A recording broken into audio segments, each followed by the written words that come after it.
Со 50 ученика помалку започнува второто полугодие од учебната година на територија на општина Штип. 26 средношколци и 24 основци пријавиле дека заминуваат од државата и дека не ја продолжуваат учебната 2023-2024 година.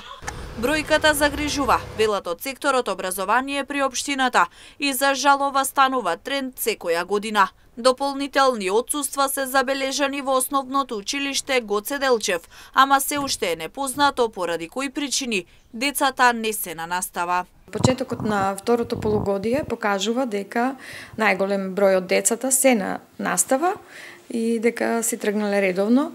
Меѓутоа, секако имаме и податоци за деца кои што отсуствуваат, односно кои што веќе нема да посетуваат настава, за жал. Бројките покажуваат дека тоа не е мал број на деца од средните и од основните училишта, така што во средните училишта имаме 26 ученика кои што пријавиле дека заминуваат, а во основните 24 ученика. Значи на ниво на општина тоа се вкупно 50 деца кои што веќе нема да посетуваат настава.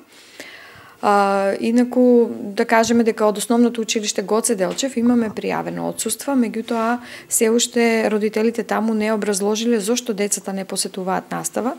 Таа бројка е некаде околу 25 ученика, меѓутоа се надеваме дека во ова полугодие тие ќе продолжат со наставата, ќе се вратат во училишните клупи и редовно ќе ја завршат учебната година. Кога се во прашање условите за настава, Санева вели дека тие се оптимални. Училниците се топли и наставата може да се одвива нормално. Дополнително нема проблеми со јавниот превоз и пристапноста до училиштата, па сите деца нормално може да дојдат и да си заминат од училиште.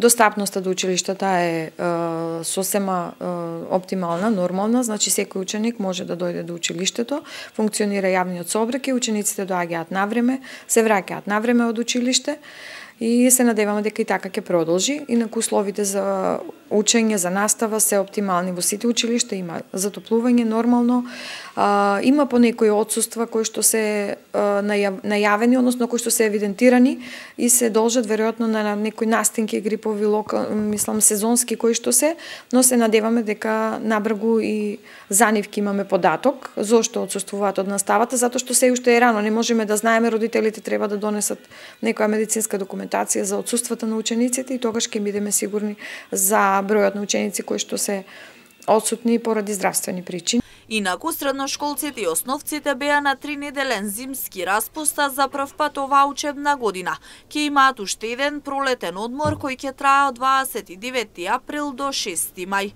Ново е што учениците во основните училишта ќе учат до 17 јуни, за да се исполни утврдениот број работни дена 180 согласно календарот за организација на наставата. За средношколците учебната година ќе заврши на 10 наместо на 17 јуни. Министерството за образование и наука ја смени правичната одлука на барање на Средношколскиот сојуз заради подготовките за запишување во високото образование.